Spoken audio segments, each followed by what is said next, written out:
see it over there, but it says, there we go, we're going live. A hell of a time. I go straight from the bank, gassing up the tank, cranking up the radio, playing old Hank. It ain't that long till I'm back at the farm.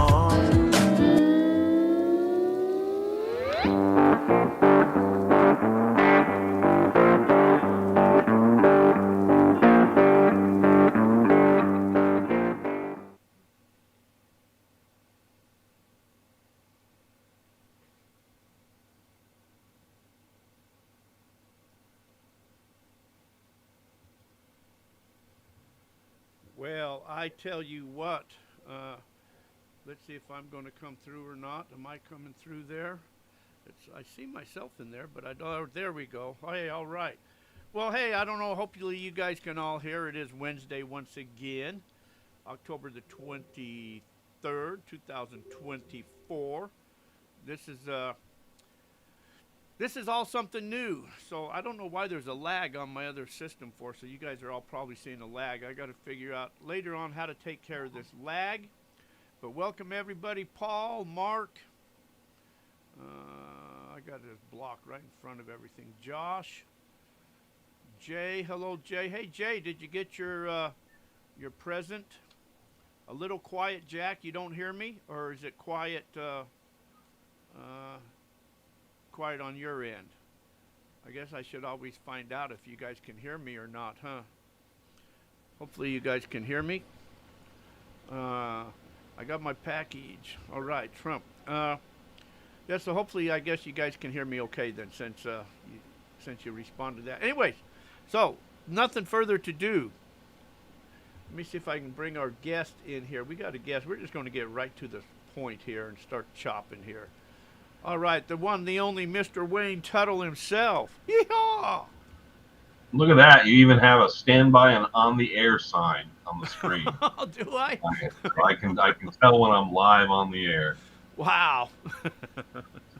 There you go. Fancy, fancy, fancy, Jack. Hey, I don't see none of that stuff, but hey, it's cool, man. Well, hey, I haven't talked to you since, well, it hasn't been a whole year, has it? No, we did a show sometime during the summer, didn't we? I don't know. I lose Early track. in the summer, I think we did one. I lose I'm track. pretty sure. I'd have to go look through messages and stuff. Ain't worth bothering with. But yeah, we usually connect once or twice in the year between the rendezvous. Well, first, why don't you introduce yourself to anybody that don't know you? I'm Wayne Tuttle.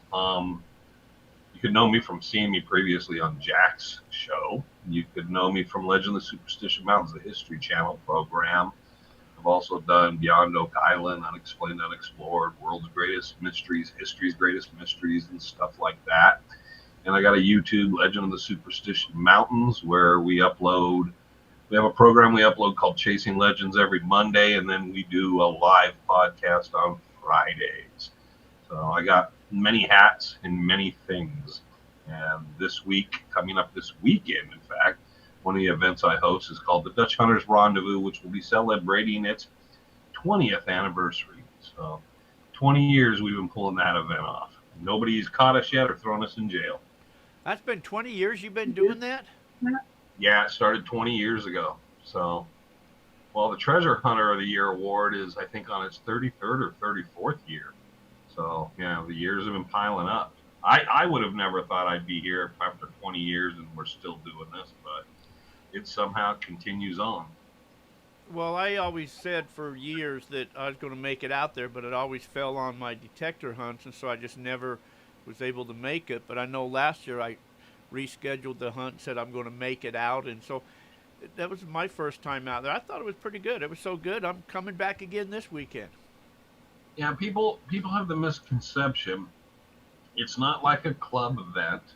There's no real organization. The Dons own the Dons Camp site, and they host us, but it's basically treasure hunters, Dutch hunters, and so forth show up. And everybody camps out for a couple days. And then we incorporated after a couple years guest speakers. So there'll be guest speakers on Saturday night from about dusk. And it's not meant to be like, oh, we have hikes and we have this and this and this go. It's meant for everybody to show up, share stories, share time before the treasure hunting, metal detection, hiking season begins. Because in the next month, we're all going to be getting back out in the desert more and more because of the cooler weather. It also falls October 25th this year is the 133rd anniversary of Jacob Waltz's death. So it's to us kind of the kickoff of things, but it's a chance for everybody to catch up, a chance for us to see people we haven't seen since last spring or maybe since last year, and share. So if people come out and they're like, well, I'm not really interested in the Dutchman stuff, you yourself made it out. Terry Carter, who runs a channel, who's all over the place, all over the U.S., and does stuff and has a pretty big channel. Terry Carter comes out. There's a number of people from all over the country, and there's a few people from overseas that come out. And the idea is just for everybody to kind of share knowledge. And if you don't have knowledge of it, well, then you just ask questions and listen. And we've had Clay Wurst, Tom Collenborn, Greg Davis, Jack Sanfelice. I mean, it's just full of historians, authors, who's who of Dutch hunting over the years. And if you sit around there long enough, you're going to absorb something. And there's no such thing as stupid questions. Just people ask things and talk, and it's kind of great. I always tell people if Clay Wurst has been in the mountains since probably the 40s. I think his father introduced him into the mountains in the 40s. You get a chance to sit around a campfire with someone like that. It's unique and special. Bob Schuss of Goldfield Ghost Town, Ron Feldman and his boys, Jesse and Josh. Just those chances to sit around with people, just idly chatting and asking questions. You don't get to do that. It's not like this. It's us just sitting around, at ease, no cameras, no nothing, talking. Jack Carlson, who wrote the Superstition Mountain Hiking Guide with Elizabeth Stewart's always there. So if you have stuff about information on that. So it's wide ranging, but it's a who's who and an encyclopedia of the Superstition Mountains when you're out there. And people come in, they bring their theories, different ideas and things, and we all get along and just sit around and talk. And some people don't get it at first, but once people come and they kind of understand what it really is, they actually enjoy it more because there's no pressure, there's no hustle bustle. You're free to do whatever you want to do. If you want to sit in your camp the whole weekend, that's fine. We just ask that you come out for the guest speakers for an hour or two on Saturdays and join the group. And the rest of the time, you can just be off by yourself, drink beer, eat cheeseburgers. We don't care. We're not requiring anybody. There's no fee. There's no gate charge. Bring your food, bring your water. There's toilets at the Don's camp. So that's a nice thing that there's actually that type of facility. And usually people have shown up that were kind of completely at a loss once they got there what to do. I mean, the McDonald's, in Gold Canyon, over by Gold Canyon, isn't that far out, but usually somebody in the camp will take care of you, And Salvador Degadil, he just puts a blanket over his head when he's sitting in his chair when he's tired, and he just goes to sleep in the chair. So you can sleep on a bench in a chair, you can sleep on the ground, you can sleep in your car. We don't care. It's just come out, join in the fun, and just share. Do you get to see the chat? Can you see the chat from where you're at? Oh, I don't know how to bring that up. I don't know if there's some buttons here. Oh, okay. Since things seem to be going well, I'm not pushing things. Okay. Jay says nice wall of guitars. Paul asks, Wayne, what do you know about the Tonto gold mine? I don't know. Tonto gold mine? I've not heard of that. And that's the Tonto National Forest. To add to that, because I will be looking it up afterwards, a lot of people know who, most people know who Oscar Branson is. And a lot of people know who Thomas Penfield is, who wrote a lot of those treasure hunting books on Arizona, New Mexico and stuff. I own their collections now. A museum was looking to get rid of them. There was 6 file cabinets and 5 drawers of files. So there's tens of thousands of files, all their manuscripts and articles and all their research. And I now own that. It's not perfectly organized, but I'm getting better. But it has all the mines, lost mines, all those type of treasure stories. In fact, one thing really interesting was I was digging through it. and I noticed the files were sticking up and hitting the top. So I looked what was under it.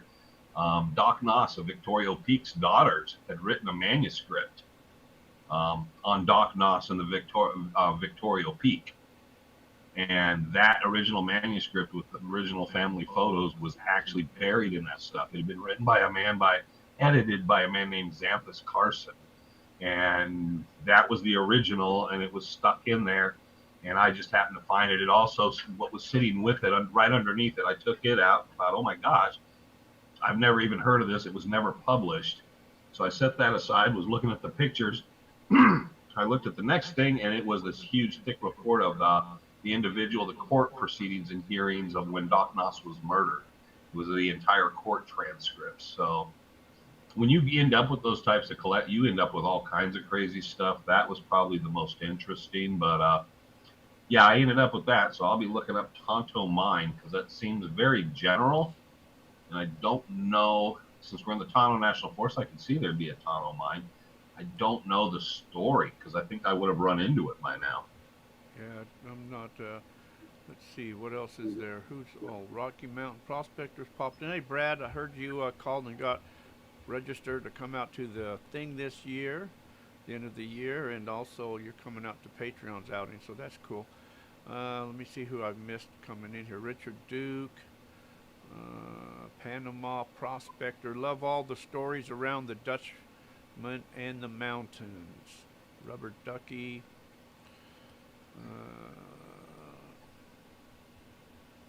Yes, so I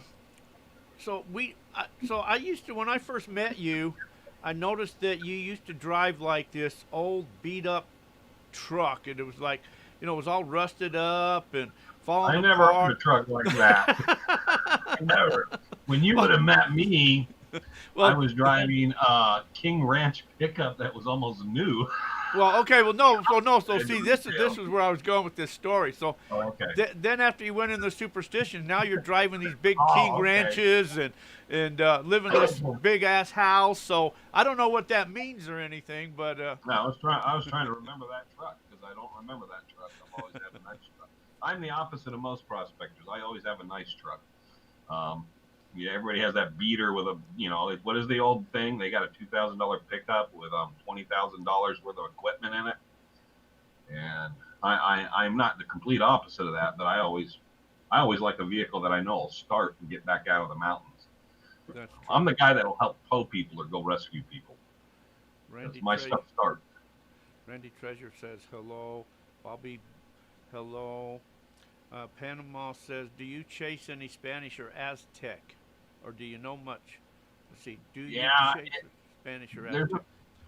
Yeah, well, obviously the superstitions, there's always the indication that the Spanish, because the Spanish history runs up into the early 1800s before the independence of Mexico. So you would, the Spanish would have been up in there briefly, or if not, for quite some time. And then you have the Mexican independence, which in the Arizona territory only lasts, 30, 40 years before Arizona becomes a U.S. territory. So, yes on that. And then there's been a number of things we've found in the mountains that puzzle us. We know it's not Spanish or Mexican or Anglo or American. We kind of look at them as possibly indigenous of some sort, but they don't make a lot of sense to origination, and we've wondered at times if they have to do with Aztec or Mayan. That's that spiral. If someone goes to our YouTube channel, Legend of Superstition Mountains, we did a whole season on what's called the spiral staircase, which is a tunnel that leads to a spiral staircase that goes underground, and that is believed to be something, could be possibly attached to the Aztecs after they left Mexico. We're not sure what it is, but it's very, very, very old. It has a lot of different types of things to it. Someone claimed there was a medallion found there that had Quetzalcoatl on it. I'm not sure about that story, but there were several of those types of sites found. And then there was a gentleman who passed away. He was from Canada. His name was Wayne Spencer. And he put up a piece of rock that he found that had some glyphs on it. and the glyphs appear to be possibly Aztec in origin. So we kind of follow that stuff because sometimes the stuff we run into doesn't fit with any other narrative. So we're not looking for Aztec treasure, but then we're trying to have a better understanding of are we looking at something possibly late Aztec, or is it something, or possibly as the Aztec might have, some of them might have pushed north, they've incorporated themselves with other groups because we know there was trade. That was there something involved? We know up in the with the Hohokam and the Salado up in the superstitions, they found feathers and certain beads and stuff that they say showed that there was somewhere along the line there were trade routes, and they had traded somewhere along the line with the Aztecs because those come up from Mexico. So whether the Aztecs were coming here or they were meeting them somewhere on the way, or how that was working. So we're always interested. I got a couple books that do a lot of that, try to decipher and the glyphs and symbolism and stuff. And I always try to keep an eye because you don't know what you're looking at. You always kind of walk into something and go, this doesn't make any sense. What can it be? And so you have to kind of better educate yourself a little or have the resources or tools to be able to start kind of pulling it apart. You don't want to jump to a conclusion, but at the same time, you want to say, well, is this possible? It's possible. As much as like with the spiral staircase, we also realize the Hopi and the Navajo have those origination stories of the people that come from the ground after when I think it was the third and fourth world. And we wondered if this was some sort of religious ceremonial thing because of that. And it's hard to say because we found almost no artifacts in those areas. There was signs someone lived there, but what was unbelievable is we have a 200-foot tunnel that leads to a spiral staircase that goes down 125 feet. There was some sand they cleared out of it, but other than that, there's not really any dump of material up on the mesa, which means they removed all the material, Jack, out of that area, which would be a huge amount of, dirt and boulders and such. We have no idea what the purpose was for all of it. Frank believes there were people underground that dug their way out, which is kind of crazy sounding. But I can't explain why they would have dug the tunnel and the spiral staircase in the ground. It makes no sense. So To get rid of the evidence, so nobody know. But what is it? I mean, there are people that say that it was a crashed spacecraft. There's people that say it was the Aztec or the Mayans. There are people that say it was Spanish treasure. There are some people that believe in the I think it was the 50s, the United States Air Force was out there and recovered whatever it was that was in there. But we don't see, any place you go, if we go group camping as a group, the Rendezvous is a perfect example. And once we leave, you're going to find crap that people left behind because everybody has someone that leaves their shit behind. They leave their hat here, this here, they drop this, they drop that. The only artifact we found out there that showed anything of what they were doing is we found a turn of the century or late 1800s hand chisel out there that was buried about 8-9 inches, which is odd because for the most part, everything in the desert rises to the surface. So we found that, but other than that, that was my dog. He makes weird noises. But yeah, he's trying to learn English. He was a res dog. He probably, I think he spoke Pima before. So, I'm going to bring my. Uh-oh, you disappeared. You left me. I don't know if you still hear me, but you left me. I don't know what that means. We lost. Oh, I see you on the other one, but no. Oh, you left me, Wayne. You froze and you left me. You froze and you left me. So I don't know if you can still hear me or not. Paul says called Tonto Apache mine near Reno Pass. Jay says probably alien. I know there's aliens out there. At least there's been told that. Seeing if Wayne is coming back in or what the deal is there. That I don't know what's happening. So while I'm waiting for that, I'm going to go ahead and play an ad. How's that? So hold on, folks. I'll be right back. Gold Fever Adventures Campground will once again have their annual New Year's Eve event starting December 29th to January 1st. Participants can arrive at any time. Check-in will be on the 28th of December, and check-out will be after breakfast on January 1st. That's if you're out of bed. It's a whole lot of fun. There'll be a lot of dirt that you can run yourself. Keep all the gold that you find. If you like, you can go out to some of the nearby claims and dig on your own or do a little bit of metal detecting. And then on New Year's Eve, we have a band that comes in and plays some awesome music. You can dance or even do a little bit of karaoke if you're brave enough. You can join in on some of the favorite games that we love to play. There's plenty of camping also. Make sure you call to reserve your spot. And all paid participants will receive a free pay dirt bag. How you doing, man? This is a lot of fun, a lot of learning, a lot of experience, but it's a lot of fun and we're getting gold. I think it's been great. Yeah. You know, there's been some new members show up and being able to talk to them and learn about them, and you know, other adventure members showing up. It's been a good outing, real good. So call today and reserve your spot. Okay, well, there I am. So okay, I'm reading you guys. Mark says my volume is lower than Wayne's and lower than the commercials. Yeah, probably because I got this stupid microphone here, and I've got to try to talk closer into this mic. But I don't know what happened to Wayne. Wayne just like disappeared on me, and I haven't seen him pop back up, and I don't even know if I can see him if he pops back up. I don't know how all that's going to work. Maybe we're done with Wayne. Let's see. I wanted to ask him, who's in here that's going to out there to the rendezvous? You guys going out there? Anybody here? I wanted to go. I'm going to bring my razor out there this time, and I want to go out to. Thank you, Paul. I wanted to go out to the spiral staircase so somebody can show me where that's at. So I'm going to bring my razor so I can get around.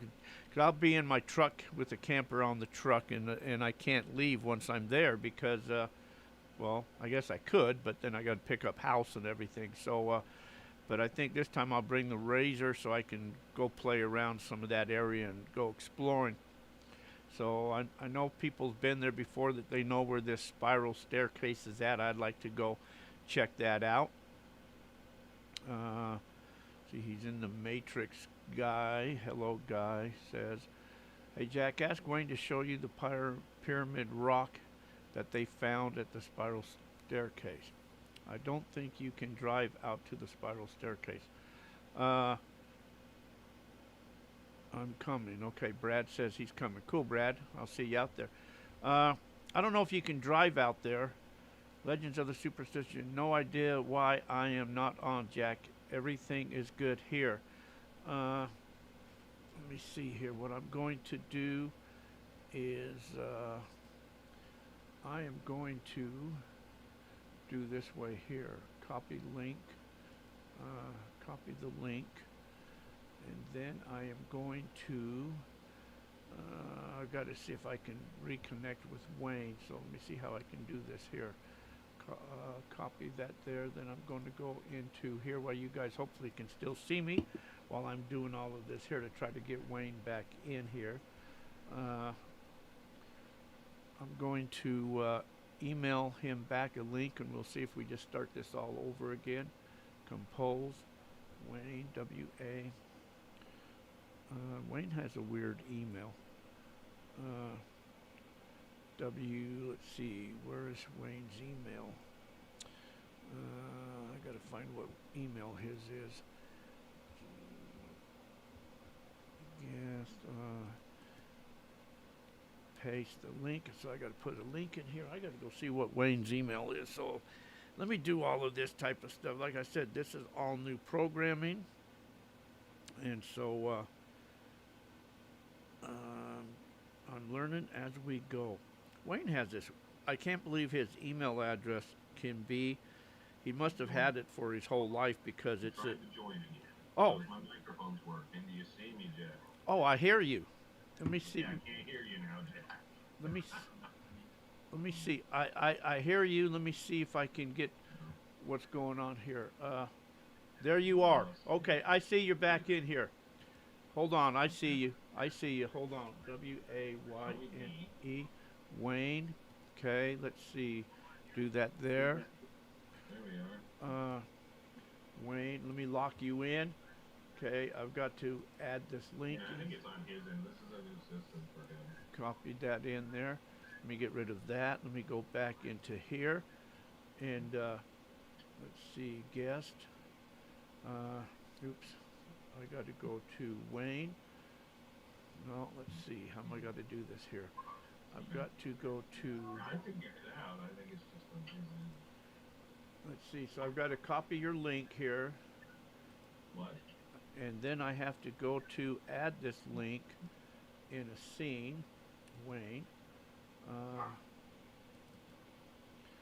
So I've got to do this here. Let's add this here. Let's paste that into there. Control that. Okay. There's that. And then how come there you are there. Okay, you're back in. Let's switch this back around. And there you are. Hee I'm waiting to see me because I haven't seen you pop up yet. Yeah, I see you. But yeah, I could hear you the whole time, and it showed everything. My camera was working on my end, and the audio was working on my end. So somewhere on your end, it just dropped me out. Yeah, that was weird because all of a sudden you just like disappeared. But there's Jack, like for the note in the future, your for a kid had note to in the come. future. Well, no, he. But what it is in the future is just tell the guest if that problem happens, X out, leave, just go hit the link again, and it kicks you back in. Oh, okay. So that's what I did. He came in to help me with the sound again, because for some reason it switched my microphone to a different microphone when I went offline. Oh, okay. So So you can hear me. So I'm going to bring my razor heard out you. there because I want to go visit that spiral staircase people talk about. And you found some coins out there. I want you to take me out there and maybe metal detect that area. Oh, by the way, Bobby said, see right at the tip of my finger, there's the pyramid stone that I found at the spiral staircase. Oh, so you can see that now. Yes, the supposed story behind it was there was about 20, 30 feet of sand, pure sand, in the staircase. When they cleared it out, they found 2 pyramid rocks.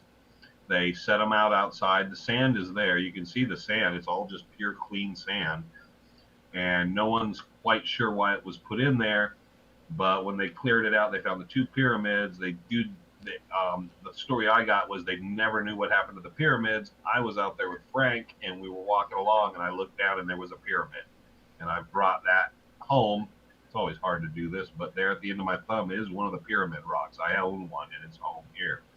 Cool. Now the coin story, Burns Ranch. There were 2 stories. One was Bob Ward, who had a cabin out there near Burns Ranch, south of Peralta Road. Bob Ward would bury jars of coins. He had his nephew and other people, and he himself would bury jars of coins all over the property. Did not trust the banks. This is in the 60s, 70s, and 80s. In the 90s. Henry Burns, it was reputed that he had treasure and he buried things out and around his property. When Pinal County decided to put the Pinal County Peralta Park, or whatever they call that thing now, south of Peralta Road, and you'll see that when you come in, they got a brand new park there, and they're going to, here in the next 2 years, pave the road out there. But they were digging up and going out by Bob Ward's cabin. They completely eradicated the site there. But on the other side of Burns, they were pushing all the dirt piles. And we did a video. We captured it live where I was just walking along. I thought the workers, somebody dropped a quarter or something. And I told Trevor on camera, check it out. I found some treasure because I thought it was a quarter. So I just reached down, pick up this quarter, kind of jokingly on camera to say, Frank's out here metal detecting, and look what I found. And it was an 1890 silver dollar. And then I looked at it and realized, so I got down on my hands and knees immediately, started to dig, and we found, I don't know, about 20, 23 of them.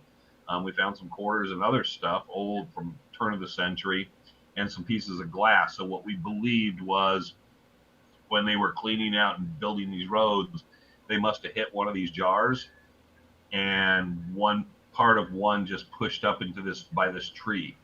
And we found everything we could there, and then metal detected and pinpointed the area and never found anything else. But I don't know whose it was, but it was a jar, and all the silver dollars were anywhere from 1885 to 1890, 1901. So they were all old. So, but yeah, and they were found with glass. So we managed to find that. That was pretty cool. Last year at the rendezvous, I decided to put one in the raffle because it's actual treasure. We found there's a treasure story, and we found the treasure, some of the treasure. And Woody Wampler won that, oddly enough. Woody was the one that bought the raffle ticket and won that. Are they coming out, Frank and Woody? Woody is in Washington salmon fishing right now, so I really doubt it. Someone offered an all-paid expense trip to Washington to go salmon fishing, and Woody likes to fish. So he went to do that. Frank, it's hard to ever say what Frank's going to do. Some years he comes out and camps. Some years he just comes out for a few hours and stops by here and there. But you've met Frank. He's finicky. He's single-minded to his purpose of whatever he wants to do. And so I talked to him the other day, and I couldn't give you an answer one way or the other. I expect him to pop in eventually because too many people he knows is out there. But Frank can be different, and Frank can be difficult. So who knows? If you hear someone talking really loud, really loud down by my camp, it's probably Frank showed up. Nights 880. Hi, enjoy all the videos. Let's see. What else did I see here? Half Bucket, hello.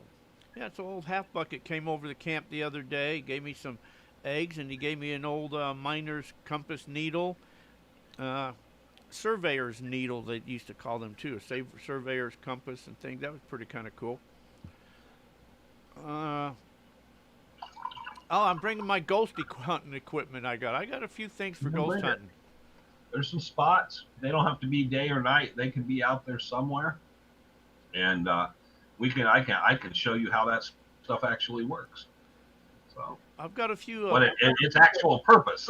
Yeah, no, I got a few of the ghost hunting stuff. So we'll hunt some ghosts too. Well, we won't really hunt ghosts, but yeah, we can have fun. Okay. And yeah. We can have some fun, and then I try not to with you. You would understand, but I always try to explain to people the purpose of the equipment because let's face it, if you can take something worth $100 and put a picture of a ghost on it and call it the paranormal pop, and you can charge $250 for it, that's a great deal. And most of the time that equipment actually serves as something completely different. And it's unfortunate, but you know what? We live in a world where money matters. And these guys have found a way to talk about stuff and completely, I would always tell people when it comes to EMFs and that type of stuff, educate yourself of what that really is. And because EMF is around us constantly. You don't need even electricity boxes, energy. EMF, natural EMF, magnetic fields are everywhere. And it's good, but I always use the stuff to try to see if something happens, does that stuff correlate or relate to it at all? You can't prove something right, wrong, or anything unless you do something. And I'm not going to sit there and hold something in the air and say the needle moves. That means it's a ghost. I'm going to say, why did the needle move? And there's other ways to detect and do that. But yeah, we'll have fun. There's several sites. There's the crematory cave out there. There's Adam Stewart's grave. There's an old ranch site very close nearby. And I want to probably do a little hike Saturday morning so people can go out to those spots and kind of like orient them to where things are. There's always a lot of interesting things, and you try to show people those spots. One of the things on our video channel is it's October, so we've been doing the ghost videos, or what I call the spooky videos, for all of October. Usually there's 4 or 5 of them I do on Mondays. And I tell a ghost story or odd things that happen in the mountains. And I'm usually pretty nice about it, considering that I'm not really a believer. But I always like to tell the stories and kind of for people to think for themselves about these things. The last one we'll do be a little more revealing about kind of what happened. But I always like telling the stories because that's something that's a fine art. I mean, horror films are terrible now. They're just splatter movies. But a good horror film, a good ghost story, is great storytelling. And we've lost that ability to tell really good stories. The last one I just did was one my grandfather could tell you. And when he sat around and told you, you were looking over your shoulder the whole time. You couldn't sleep afterwards. And we've lost those arts. And that's one of the things we try to do on Chasing Legends at time. But I also try to bring in these odd stories because the superstitions have one thing definitively true. Nothing happens twice out there.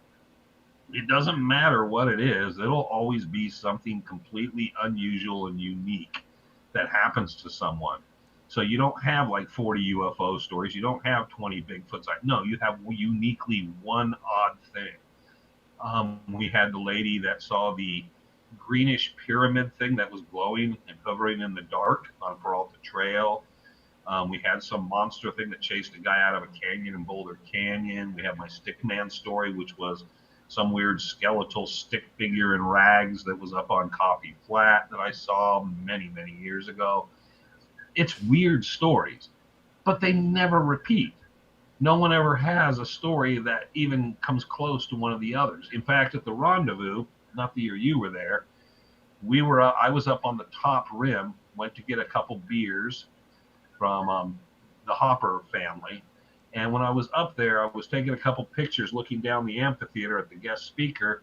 And I raised my camera to take one of showing the amphitheater and the outline of the ridge line of the Dayside Cliffs. And when I got home, I couldn't figure it out. There was a glowing cigar-shaped light up on top of the cliff rim. Now, we did a video on it, talked about it. Crazy thing is, Jack, nobody remembers seeing it. I don't remember seeing it.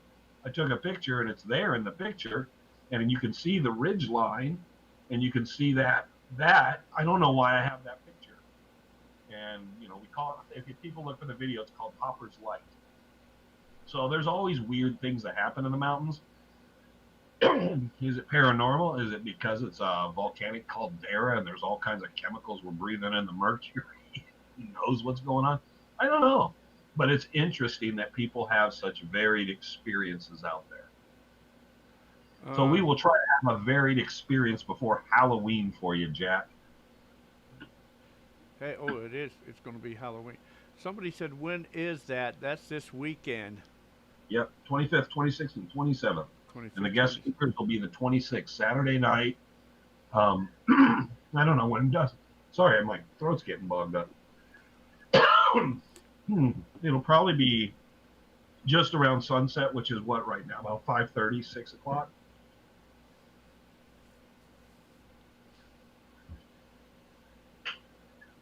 Well,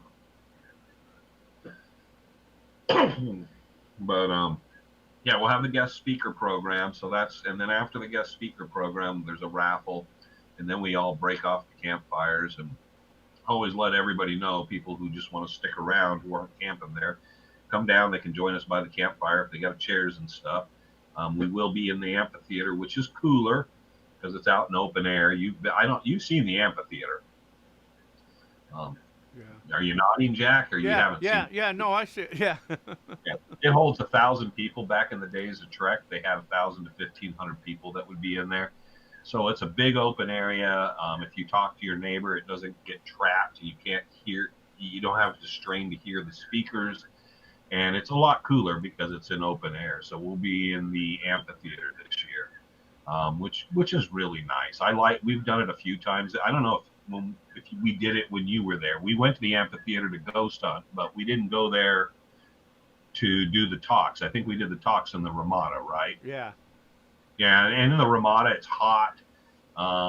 it's always feedback with the sound and stuff. And then when people start whispering and moving around, it's dusty, and then you can't hear everybody. When you're in the amphitheater and you're in open air like that, all the voices go up in the air. So we have the PA system, and you can hear the guest speakers, but if you talk to your neighbor, it doesn't cover everything up. So we'll do that out there this year. So nice program. We'll have a good time, and we usually cook up some chili, and we have hot dogs, so you can have a hot dog, some chili, or a chili dog while it lasts. Before Wayne's famous chili. It's not famous. It comes out of a freaking can. Yeah, I'm not a cook, man. Well, that's what people are telling me. Oh man, you guys got to taste Wayne's famous chili he does. And I thought, wow, okay, that's pretty cool, man. Somebody makes good chili, and all of a sudden I saw you opening them cans, and I his famous chili. I'm a guy. Before I was married, I lived on microwavable burritos, pot pies that you cooked in the microwave, cans of chili and soup that you pour it in a pot and you just heat it up. Jack, I am not a cook. I can make toast. If you want toast, I can make toast. Hey, so what do you believe in or know about? You know, you hear the stories, and I've heard somebody out there talking last year about, you know, the little people in there and the giants in there and stuff like that. Okay, here's my take. I've never seen anything, a UAP, a UFO, anything like that. I've never seen a dragon person. I've never seen a little person. The only two instances I know of, I did videos on them, and I show the photographic proof of one. I was at the Old Lost Dutchman store. Because I was spending the whole weekend at the Rendezvous, I wanted a picture I was in. Because I was out there by myself, and every picture I took of everybody else, I wasn't in the pictures. So I set the camera up to take one picture of me behind the bar in the old store. When I got it back, there was a ghostly figure. It looked like his right arm was up like he was taking a drink out of a shot glass. I didn't notice it at first. I just thought the picture was ruined, so I was upset. My buddy pointed it out. That's one-on-one. I went out there for the next 5-10 years, taking pictures every year about the same time of the day, trying to replicate it. I never got it to replicate. And I do a video on it talking about it. I don't know what it was, if it was a 1 in a million time that refraction happened, but it looks like a guy in a cowboy hat with his arm up like this taking a drink. The only other thing I've ever had really happen in the mountains is unexplainable.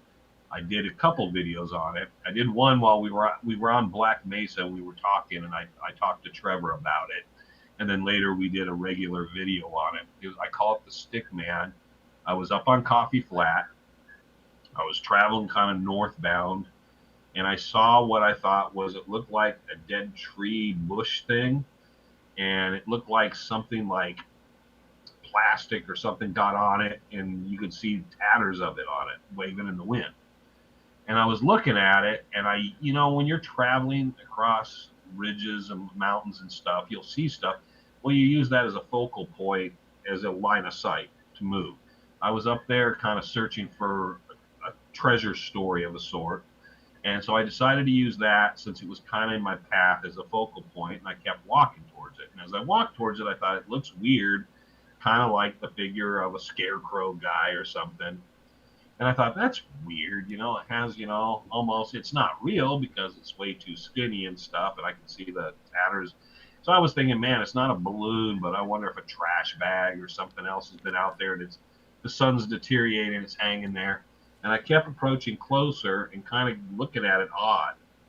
Now, everybody has a rifle, you have your sling. Well, sometimes the sling wears itself into your shoulder, so I was carrying my rifle in my hand at the time, because coming up, and it made my shoulder sore. So I was, 50, 60 yards. I basically put my arm up because I was curious with the rifle, and then I put it down, and the thing's left arm went up in the air. And then I'm like freaked out because I'm like, is that really a person? Or is the wind blowing that? So I started moving towards it. I started covering ground. Of course, you're looking at the ground, you're looking up. You're looking at the ground, you're looking up. And I'm getting closer and closer, and I'm trying not to be in too much a hurry where I trip and fall, but I'm also trying to figure out, am I seeing a person or what's going on? And then I looked up, looked at it, and it just like literally went down into the ground. It was gone. And I stop and I'm like, well, what the hell was that? I started moving forward again because I figured if it was a person, he stepped back. I'm not seeing it correctly. It's an optical illusion. I'm out there. He stepped back. He fell off the cliff. So I start hurrying over to see if the person's all right. He fell over or something. I get there, and it's just a big open rock area. There's no place that could have went. I never felt weird. I never felt eerie, nothing. I just felt totally confused of what I saw, and I knew I saw, and then I got there and there was nothing there, and it disappeared in front of my eyes.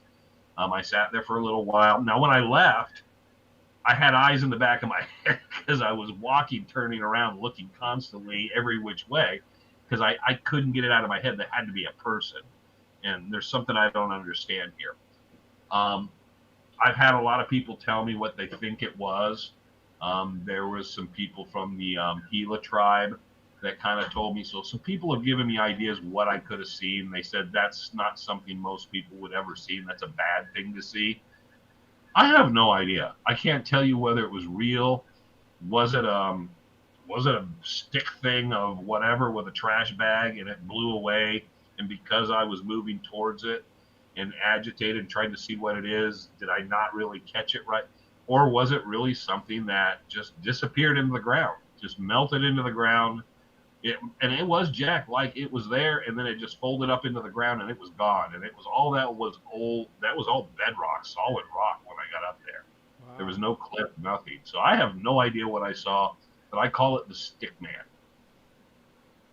Never seen it again. Oh, Paul, so this new program I'm using is on YouTube, so they put, YouTube put ads on everything. I noticed that when I got logged off or on this other computer, I see ads pop up. So, anybody got any questions for old Wayne? Old Wayne? Old Wayne. How are you going to fix that? Old Wayne. See this color of this hair? Somebody said 1969 they saw the devil out there. See, that would be a new one to me. They should come in and tell me the story. I would tell everybody the story about it. Now, Richard Duke, I haven't seen any of that stuff either, but I did see the devil one night in 1969. See, everybody's experience out there seems to be unique, and they see something completely different. And it doesn't. They'll say, "Well, I didn't see Bigfoot, but I saw the Mothman." It's like you don't understand why there's 10,000 variations of everything out there, but nothing's repetitive, which is what you want scientifically. You want something that repeats itself.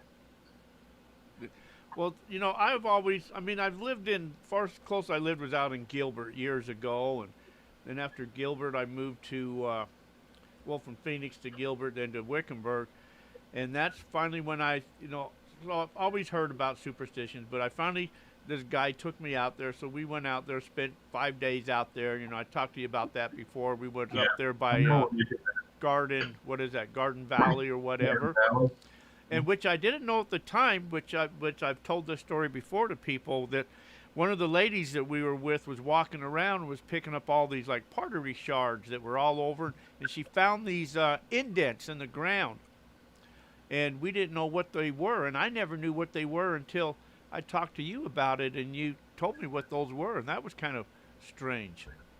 Well, it was a Hohokam village. There's a lot of pottery shards. It was a very large village, and there's a lot of burial mounds all through there. And what they would do is bury most of people. It's very odd in Hohokam culture. There was the cremations. Southern Arizona, they cremated a lot of people.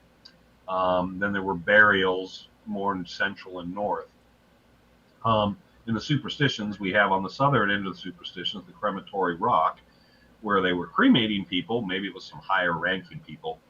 And then at Garden Valley, it's obvious that if you don't want to dig around, but if you're standing there, sometimes you'll find bones, like some bones that have come up from animals digging around.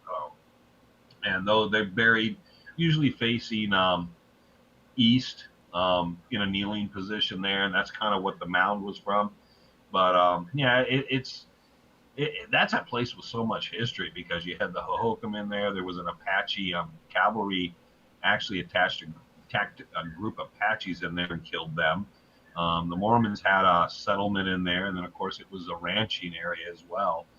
So it's had a lot of history move through that area. And I always like, you go through there and someone's camping, and you can tell the right people that you can tell a ghost story or two to, and then just leave and just let them kind of sit up all night wondering what the noises are. I had a partner I went out in the superstitions with, and I told him I always like going out there and walking through there at midnight. He refused to do it. He said there was no way he was going to walk through a graveyard at midnight in the mountains out there. To me, it was nice. When you get a full moon, it's beautiful out there, but he wouldn't do it. Different people have their different perspectives, and I've never seen anything out there, but it's other than the grinding holes and everything else, and the foundations, the pottery, and very cool. The pottery, there was a red clay mine, what they call the red paint mine, east of there. The pottery is kind of a reddish hue, and they put colors in it, so you'll find designs in some of the pottery shards, which is unusual in some of those areas. So it's always nice. You leave the pottery there, but a lot of arrowheads and spearheads in that area too. Well, that was new for me, so that was the first. So I didn't know a whole lot about superstitions and all of that, but we camped right there, and then you had to climb that mountain that was right in front of you to get out on the cell phone to climb up on top to get out. But Black Mesa. I've learned a lot. Yeah, more. that's where they found the. Are you talking the mountain to the north or to the south? Oh God, I wouldn't know. It's the only one that really short. It's not a big mountain. It's just the hill, kind of like the. Oh, okay. The one to the north when you first come in. It's okay. That's the one. Okay. Yeah, it's right there by where them grinding bowls were, and there's a little mound right there. Yeah. And then across the trail, you got that hill that goes up the top right there. Up over that, on the other side, there's an area where there's some old mines we believe were Spanish, and one of those mines you get into, I think it might be collapsed now, but you went into it and it had little holes or like places cut out in it where they slept inside the mines at night. So you went down in, and I don't know what they assayed the gold at. Of course, they removed whatever gold, so the assay was very low. But it was a gold mine, and it had sleeping quarters down in it. And it appeared to be somewhat probably era late Spanish or early the Mexican period. And that was over in that area, more towards the First Water area, Hackberry area on the other side of the mountain. But there, you never know what you'll find out there. It's always something interesting. There's the tale of the crystal skull. A gentleman named I'm trying to remember I think his last name was May. He claimed that he found a crack where he could never find the opening, but in there, sitting on a rock, he saw a crystal skull. And he showed it to other people, and they never were able to blast the crack big enough or do anything to be able to get to it. And they could never figure out how it got in there. So there's the Aztec skull supposedly there. I've heard it's in 2 different locations, though. There's always strange stories in there. And every time, I remember when I was younger, I'd go back in the mountains and I'd ask someone, hey, I'm out here looking for this. And they go, oh, I've never heard of that. But how about this? And I'd learn a new story. And it'd be some guy tell me something completely different. And I'd write that one down. And I'd, okay, next trip, I'm looking for that now. And that's, I don't know how many, I know 4 or 5 Spanish armor stories where they found pieces. One, the guy did bring some out, but I mean, it's not just the Spanish graveyard area on the south end, but there were several other places. Some gentlemen said they found some, but it was down in this crevice and they couldn't reach to it. They said they thought it was Spanish armor. It looked like armor. It looked like the helmet. So they tried to reach it, couldn't, so they came back to get equipment, but they'd been all over the place searching. That when they came out, went back, they couldn't find that spot again. And I know who those gentlemen were and knew the people that they went back out with, and I believe they saw something. Now, whether it was really Spanish armor, I don't know, but they saw something, and they literally drove themselves crazy trying to find that spot again. You look like you're lost, Jack. No, I was looking for something. Wonder if it was in here. I was going to show you something, but I don't see it sitting here. Let's see who came in. Jerry, hello, Jerry. Mr. Ledge Ghost, howdy.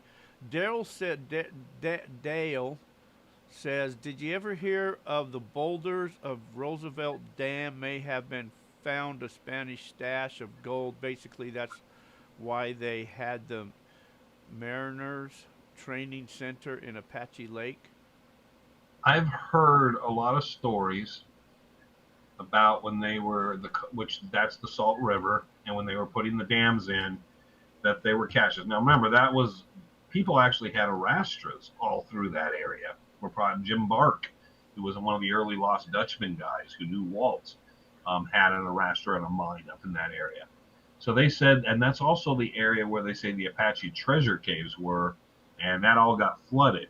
And that, according to the Apaches, that's all underwater now.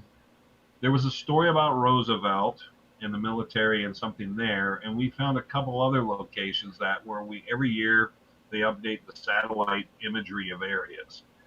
And we found one we found interesting because everything in the area changed except one little spot changed 1 year, and you could tell they were doing some excavation work there. And then the next 3-4 years, they used the same photo. So it was inserted with a different photo, so you could never see what changed there. Now it's on restricted property that's Homeland Security, so you can't get near it. So nobody knows what they did there. I've tried to inquire to some people that worked out in that area, like what really went on there. And they act like they don't know what I'm talking about. And I tried to show them copies of the pictures I printed and said, well, here's this truck and this.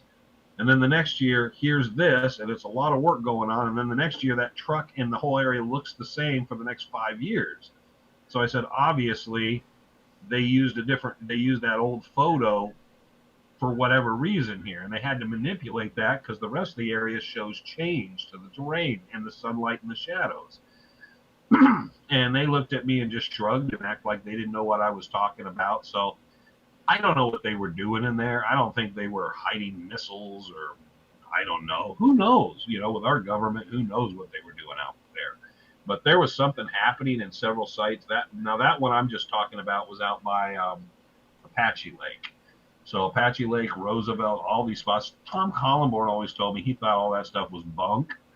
But then I found up on a high mountain one day I was going across, and I found a bunch of solar panels, big, huge solar panels, and a bunch of electronics equipment and stuff, and helipads and stuff up on top of this mountain.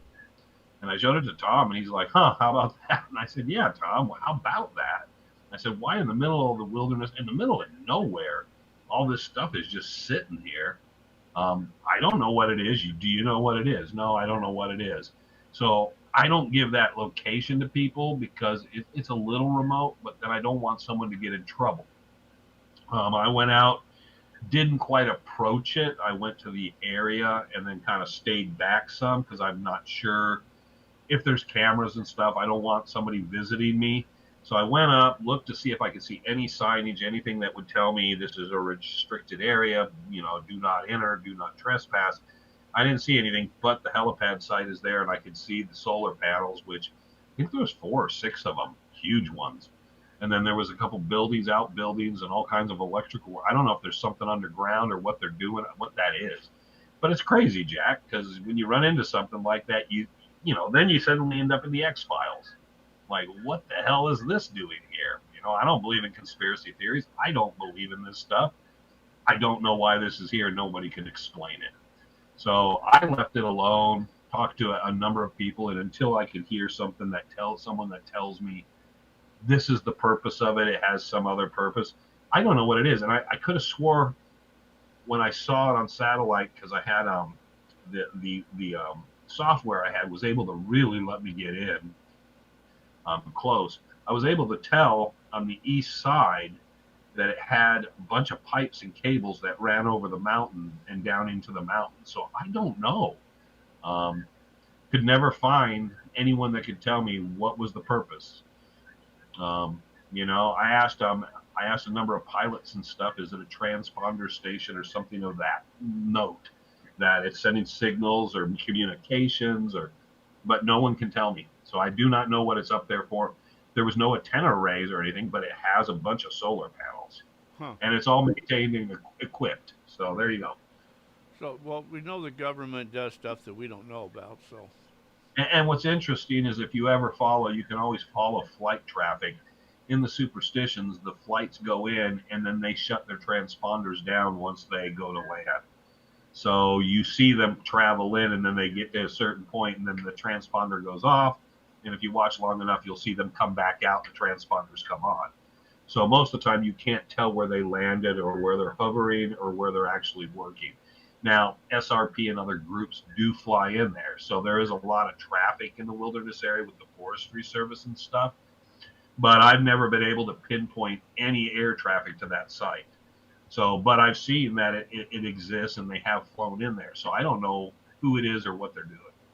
And I don't know if it's, the problem with that is when it's a homeland security areas and you're dealing with those types of things, it may not be something you just need to know or anything that's a problem, but you got to be careful because you can put yourself on some watch list or something because you were poking around just thinking, I want to know what this is. Oh, the American public should know.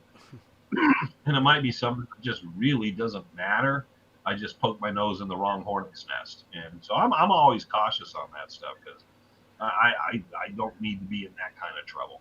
somebody told me once a long time ago. I never verified it myself, so I don't know. But they said that on like Google Earth, it doesn't show up over the superstitions.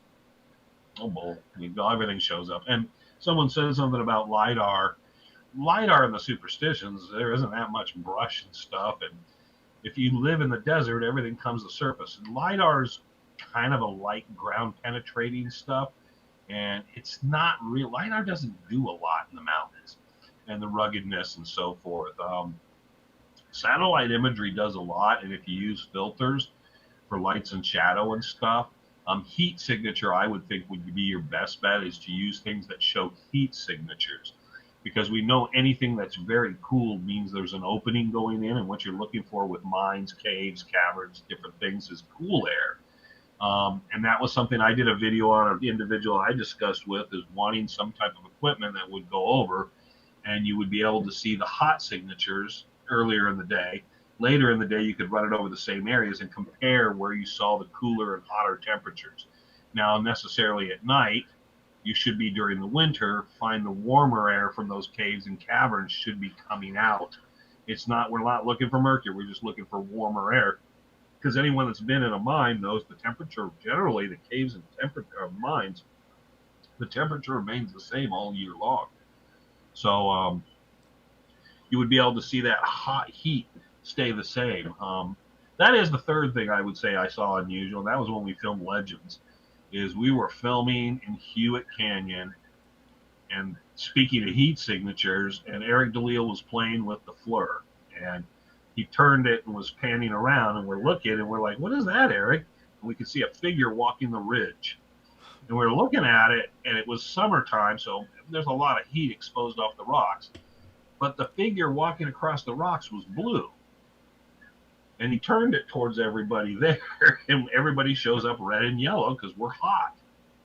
And then I said, put it back up there, Eric. And he puts it back up, and most everything in the surrounding area is a little warm, but it showed the end of this figure walking. And I wanted to stop filming. I said, who the hell's up there? And why are they blue? Because they're cold. And they were acting like, it's nothing. And I said, no, there has to be someone up on the ridge. And we shined lights, and there was no one on the ridge. We do not know what that was, but it looked like a person, and it's actually in the show. If you watch the show, it's probably around episode 2 or 3. You'll see briefly they left it in of where you see that figure walking across, and it's bluish. And we don't know who it was. Everybody was accounted for. We were trying to think, well, maybe it's... But once we got in from Hewitt, the first thing I did was I was in the production office. I grabbed the thing, took it back to my room since it hadn't been changed on the settings, and then sat outside using it, watching people walk into the Gold Canyon Resort and stuff, and using it to see what the settings look like. And if I could get it to do that, replicate, because we were by the golf course, the same thing, and I couldn't. So I could get it to make you look blue, but it changed everything else, of course, accordingly when you change that color. So I do not know what that is. So that's probably the third weird thing I'd say in the mountains for me, because that was unusual, and they did not let me stop. I thought we should have stopped filming, started to go up on that ridge and see if there was a person up there and what that was. Because if anybody goes and looks at that, and you can go on YouTube and find the show and stuff, we're in Hewitt. We're at a campfire. DeLille says he's going to use the camera and look around. He's going to like keep watch. And the rest of us are just sitting around talking at a campfire. And it's after where we went to that, Frank calls it the Heartstone. It looks more like a diamondback's head. But it's that night there. And it's briefly in there. And they left it in, and I'm thankful because it's there, and there's no explanation for what it is. It was a cold blue figure up on the ridge. And of course, you know, the production company that's into Ghost Mine and Ghost Hunters and all this crap has got us out there, and they could care less about that. And I'm like, no, let's go up and see what the hell that was, because this day I have no answer. I don't know what it was. I don't know why we saw a blue figure, a cold figure on that, walking across the ridge in the summertime while the heat's still reflecting. So there you go. Something for everybody to puzzle about. Well, one thing I got, somebody else said something about Randy's Treasures. He has an FLIR thermal camera to find caves. So I've got a thermal imaging camera or thermal imaging device for heat sinking and all that, temperature. So I've got that I'm bringing. Some people use you should. And what you want to do is set up on the side of a canyon back in the mountains. Set up a camp. And then watch the other side of the mountains. And in the morning, afternoon, and evening, do your search over that area. And then take your data and then overlay it and look at it to see where you don't have temperature. Because you shouldn't be getting much of a fluctuation at the opening of the mine. Am I not correct, Jack? It's going to be very similar where the rocks heat up and release heat later. You're going to find spots that are going to be very consistent 24/7, no matter where the sun moved or anything else. And that's what I've always told people. I said, that's your best bet, because that's 3 volcanic calderas. There's lava tubes, limestone caves, there's old mines. If you want to find something out there, it's likely somewhere in the ground, and it's likely someplace as rugged as it is, you wouldn't even know if you walked 5 feet from it. So you need something that's showing you something like that through everything else. I don't think LiDAR or anything else helps. Yeah. I've seen people fly LiDAR flights over places that I know there are things, and they didn't catch a thing. So no, that camera thing is pretty, because I know people use them for different things. I even had it out there one time looking for meteorites, on the ground, because meteorites are hotter than other rocks are, in the heat. But this thing I got, it shows you temperatures all around the whole thing. Yeah. As it changes temperatures but anyway, so I'll have that. But have you ever heard Polaroid cameras to find treasures, buried treasures? Jack, I'm old enough to remember Polaroids. Yes. I've never heard of it used to find treasure, but I will say this: one of my problems is people like to use different types of cameras to do things because they necessarily don't show you what's real. I remember someone used to use a filter on his camera, and it made the mineralization of a mine that had nothing in it look spectacular. And I'm sure the Polaroid thing, because people like to use Polaroids, the reason ghost hunting groups like to use, those groups like to use Polaroids and old film cameras and certain cameras and flashes is because you can get more of it. If you use a high-end digital microphone, you won't ever get an EVP, because it's going to filter all the broadcast radio and microwave noise out of what you're doing, which is what they're capturing. And the same with cameras. Now that we have, if you've ever known, remember Jack, when you used to go down in a mine and take pictures and it had the dust bubbles everywhere, everywhere. And now you don't seem to see it as much because we have better lenses and better cameras, and everything is different. And I tell people is like, that's when it comes to old stuff. I mean, metal detectors are better. Everything got better in the technological field. So I've never, share it with me, but I've never heard of Polaroid. Well, I'm going to show you how that works though. But the old people, or people that used them back in the day, thought that well, this is the one particular, the SX70, and it's because the way it captures the light inside of the camera. But it puts up these flares, and people back then thought the film was bad, but it's not that. And the Indians actually used to see these flares, and they thought they were ghosts, but they're real. So here's some I took.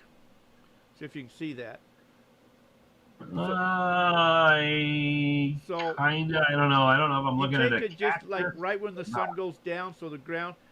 So anyway, it puts these flares up. Now the way Pat Keene explains it, it's actually gases in the ground, and what it's doing is releasing the gases. Psh, Yeah. when they build up, and what the Polaroid camera is doing is actually at that particular time is capturing it, where other cameras can't capture that because of the way light. And So it's all like that the works. mercury vapor and stuff being released by down underneath the ground. So I'm bringing one of them cameras too. I'm going to play around with. So I'm going to be doing All a right. lot of stuff up there. Well, supposedly, I was told once, and Tom Collenborn never told me where the spot was, but somewhere on the main mountain, somewhere coming off it, a woman ran into a spot. She looked down a crack, and she could see deep, deep, deep into it. It was orange and red. And she believed the lava had pushed up through this crack.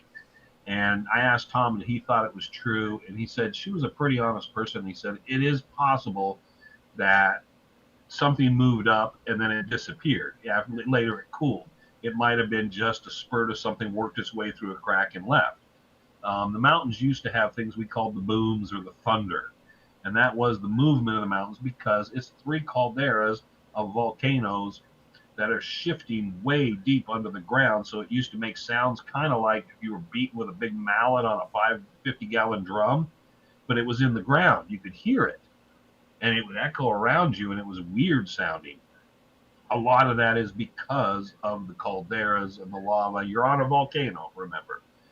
Doubtful we're going to blow up this weekend, but there is always the inevitable possibility something happens, the plates shift, and that place goes up. And when it goes up, remember, there ain't no saving our ass. Everything probably within 50 to 100 miles is gone, because that's a pretty big super volcano. Huh. So, but there's so many things of science that make sense. It was an older gentleman who was Mexican tried to teach me, and he didn't speak much English, but I tried to learn what I could from him because he judged where he prospected and everything by plants. And it was the color of plants, the soil, the texture of the plants, when he took the plant, how it the texture of the plants, when he took the plant, how it smelled, and when he rubbed it in his hand, and the moisture. He was able to determine the richness. He said he did find gold because of it, but it told him the better possibilities where gold would be because of the mercury and the soils and stuff. Those are lost arts. There's not many people that could do that. He was probably in his late 70s, and he was a very interesting gentleman, but he'd been taught by his father and uncle. And he said, he would find a little gold, but he said that was purely the ground will tell you. And he was very interested in the superstitions, but I don't think he ever made it out there. I don't think he ever made it into the superstitions that I know of. Well, we'll have some fun out there, anyways. I want to do more exploring this time. Because last time I was kind of new, and so I didn't really know anything. You were new. You were new. Other than just hang out. So I want. No, but that's the best. The best thing to do with the rendezvous is hang out, because you'll learn more and you'll kind of you'll become, more comfortable, because the amount of information you can learn from there is pretty incredible. Especially these older guys, a lot of guys from prospectors come in, and you're going to learn tips and things they do. And Woody Wampler taught me one thing is, no matter what anybody tells you, listen. And if it's useless, it's useless. But listen always so you can learn something else, because sometimes something might work for you in a certain situation. And he said, nobody knows everything. And I took that, and I learned a lot from him and Frank, but I've always done that, is listen to what someone says, watch what it is. Sometimes I got to dismiss it because it's garbage. But sometimes I listen and go, okay, you know what? I can see in certain situations where this could be important or valuable. No, wait. Is it getting dinner time? Well, yeah, that's what I was being asked, if I wanted to eat my hamburger, but I'm not going to eat a hamburger here live on the camera. No, That'd be weird. All you guys watching me eat. That'd be no, weird. we're almost through here, so you can Yeah. So tell them keep it warm. You're on your way.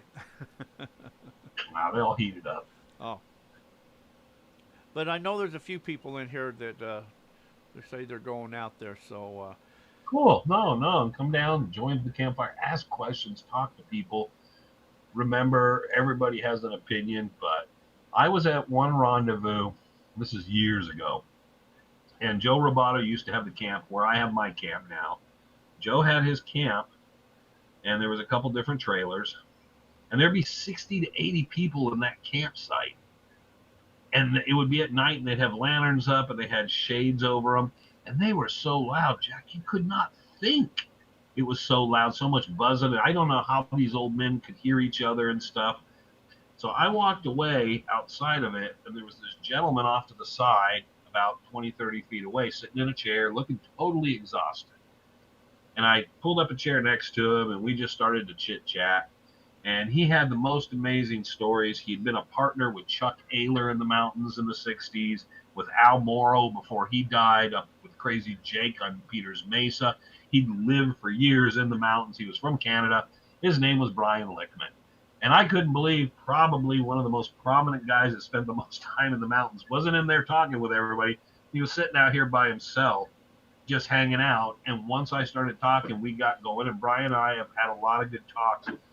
But he was fascinating because it was fascinating to me of meeting someone that lived in the mountains, made his living in the mountains and lived there with people that I know historically spent a lot of time in the mountains. And very, very interesting. Oh, Jack, I got to put this in there. October 25th, this Friday, and this weekend, people look at Amazon, look for sunsets. My son Trevor did a documentary film on Dutch hunters. It was put together. It was a capstone honors project for his bachelor's degree at NAU. It's being publicly released. It'll be available like Amazon Prime, and we hopefully the delivery is on its way. We are not sure if FedEx will have it here in time to bring to the rendezvous, but we have DVD Blu-rays. It is an excellent film. It is a film not about the Lost Dutchman mine. It's about the individuals that spent their lives searching for it. So it's Clay Wurst, Bob Schuess, Ron Feldman, Greg Davis, who founded the museum and the Historical Society, Brian Lickman, who I just mentioned, Ken Eddy's in there, Thomas Glover, the author's in there. I wish him well. I've heard he's not doing well right now, but I hope Thomas is doing well. I don't know if he listens to any of this stuff, but it's an excellent film that's about them of how did you come here? How did you get into it? What spurred you? What are you doing? Do you have regrets? What did your family think of this? Where are you at? And what did you think of all these people you've partnered with and through your life? It's an introspection into the psychology, into the Dutch hunter himself. It's a really nice film because it's these guys just talking about their lives. And it's not boring. It's interesting. And like I said, Thomas Glover was an author. Greg Davis founded the museum and so forth. Ron Feldman runs the OK Corrals, has been a packer in the mountains for many, many years. Bob Schuess founded Goldfield Ghost Town. Brian Lickman was partners with Ron for many years, and like I said, with Crazy Jake, Al Morrow, Chuck Ayler. So you get all these people from these different walks of life and different success stories that spent their life, got completely involved, and they're great origin stories when you hear how this introduced to them and how they did. So I will be out there promoting it through our sites and stuff once we get back from the rendezvous, but hopefully the box is delivered. We will have a very low price on the DVD Blu-rays out there if we have them, because we're just going to try to make the first ones kind of move out, give people a chance to see them. But if you see it on Amazon Prime, it's Sunsets. that's what it's called. Yes, and it has a picture. I don't have a picture of anything from it. It's a cowboy with a rifle with a sunset out in the background, but you'll recognize it. It's a film by Trevor Tuttle and Black. It's a DVD then. And it's available for download though too. Okay, It'll be available for download and everything. But it's not a book; it's a DVD then. No, it's a DVD. It's because you know what? I don't think there are people that buy books. I buy books. Most people watch things. Yeah. They watch television, they watch videos, they are on their phones.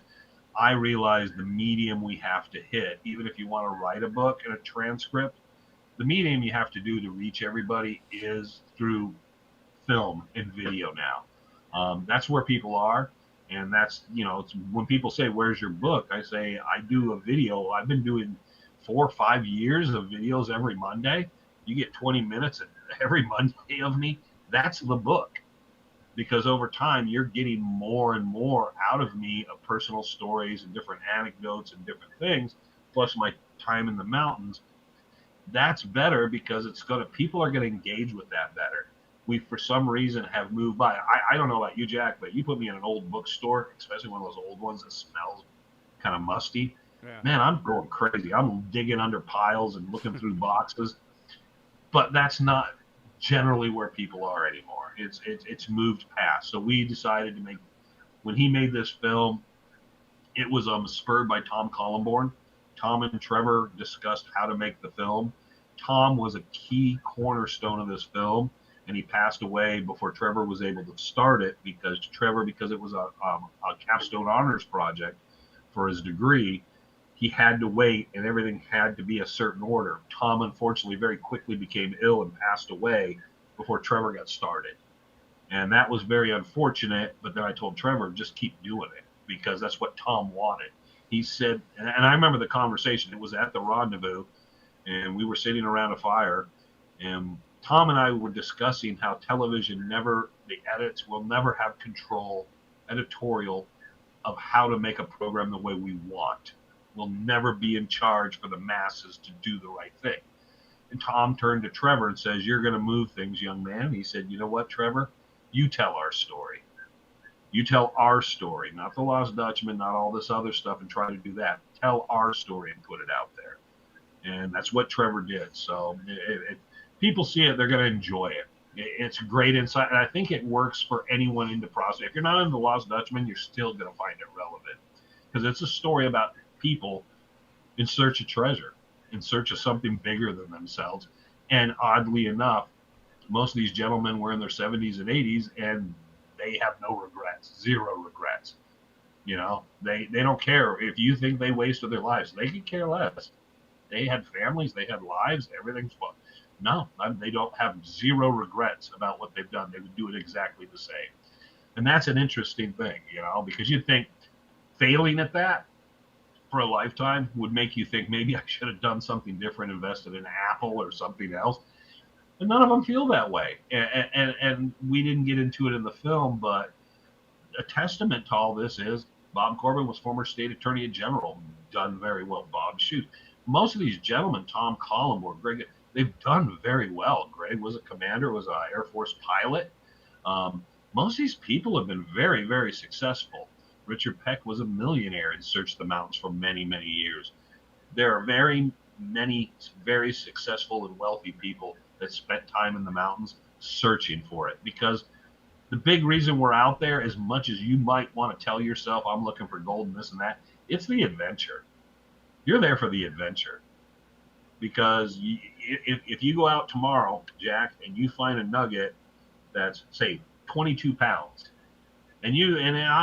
but you know what you're searching after that dies down, all the buzz about that, and you got all the money and it's on display, and you're back out looking again, because that's part of who you are, is the search, the adventure, Coronado's children, and we don't stop. And that's what these guys really kind of got through to me, is there's a certain person that does that, and it doesn't matter. If you find $1 billion, you're still going out the next day looking again, because you want to find something else. You want that thrill of the chase. You want that. That's it, the thrill of the chase. Yeah. Well, Yeah. save me a DVD then. Okay. Well, no, we're gonna make sure we market them out. We ordered X amount. What happened was there was a glitch in the transfer, and they had to remake them. They would have been here perfectly on time, and then there was a glitch, and they had to remake the DVDs. It was a very minor glitch. I thought we should have just let it go and told people about it. It was just a very quick audio problem, but Trevor was wanting to be perfect with the first release. So that was corrected, and that gave us a day or two delay. And so we're hoping Friday when he comes out, he'll have a box of DVDs. But it should be on Amazon that weekend. So, and we will continue to talk about it, and you'll find messages and texts from me and crap from me because I will be telling everybody to push it out there.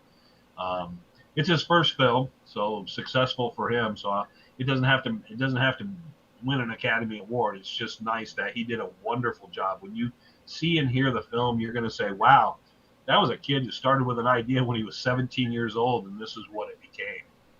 And that's pretty impressive, you know. And everybody's got to understand that Trevor graduated with his bachelor's in 2 years. And he's still quite young. He has a beard and all, but he's still quite young. He's finishing his master's this spring. So the kid's a fast track and went through stuff. So very proud of him, but very, very cool film. And we might show some of it at the Rendezvous. We might. Cool. See, Mr. Lee. Yeah, that is right. The SX70 camera. That's what I use is the SX70. Yep. I was just seeing who's Rupert. Hello. Is that an older Polaroid or what? Yeah, it's an older Polaroid camera. The SX70. Oh, look, I got my parents.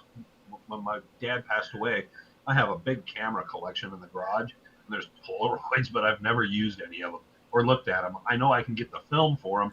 I just put them on a shelf. No, I'll show you some of these this one I see out there. Yeah. Bobby says, I will never have any regrets for the amount of time I spent in those mountains. I will never regret spending the rest of my life hanging out there. What a and Bobby, we're gonna miss you because I heard you're not making it out, and I'm sad. I'm a little sad inside because I will be looking to my left, looking for Bobby in the chair next to me.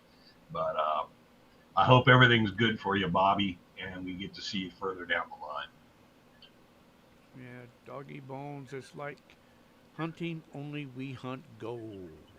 Yes. All right, Wayne, we'll let you go eat your burger, man, and we'll see you in a couple of days out there. All right, Jack. Keep the poker chips to a minimum.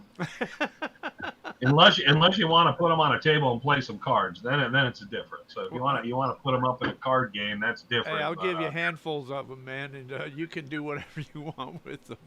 We'll make the Jack Tucker Lost Dutchman poker set. Hey, I've got something else I'm going to show you too. I'm going to bring that I found out here that I don't show too many people, but I found something Spanish or Aztec or something like that out here that's really kind of cool. But That'll be good. I'll have to show you that. So, all righty. All right. I will see you in camp probably Friday. You'll be pulling in.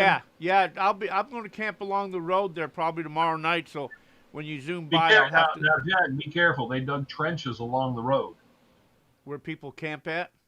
Yeah, that they have tried to move all those. The last time I was out there was no one along the side of the road because they dug trenches, deep trenches, to keep them out of there. Wow. They're trying to push all the homeless people out of there. So you might get stuck at Lost Dutchman State Park or somewhere else than normal because they put in trenches to keep people from crossing out into those areas. So, okay. In fact, I guess one of those remember those big RVs that you saw out there forever? Year after year, one of them, they finally went out, took a tow truck, and just towed it out of there. Wow. So they're trying to clean the area up, you know. Yeah, well, I'll keep an eye out. But so my plans are to be out there. So I see. What are you driving? I'm driving my blue truck. I'll be out there in the blue Ford. When you go zooming by, well, I'll be in my. I'll have a same as I was camper on the truck, but I'll have the Razor behind me. All right, Okay. Wayne.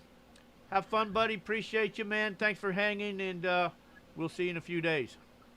See everybody in a few days. Hope everybody comes out and joins us. Thanks, Jack. Anytime. Give me a yell. I'll always come on anytime. I know. Appreciate you, Wayne. Thanks. Rock and Thank roll, you. buddy. Okay. Here we go. See you. Okay, bye. All righty. Cool the mundo, man. Anyways, let me play this other ad I got to play that I forgot by IMCJ. I got to do that before I get in trouble. ICMJ, the International California Mining Journal, was first published in 1931, 93 years old this year. Since our first issue, our goal has remained the same, and that is to provide miners with a voice, a marketplace for their goods and services, and to offer expert advice and tips from our knowledgeable writers, miners, geologists, all in the field.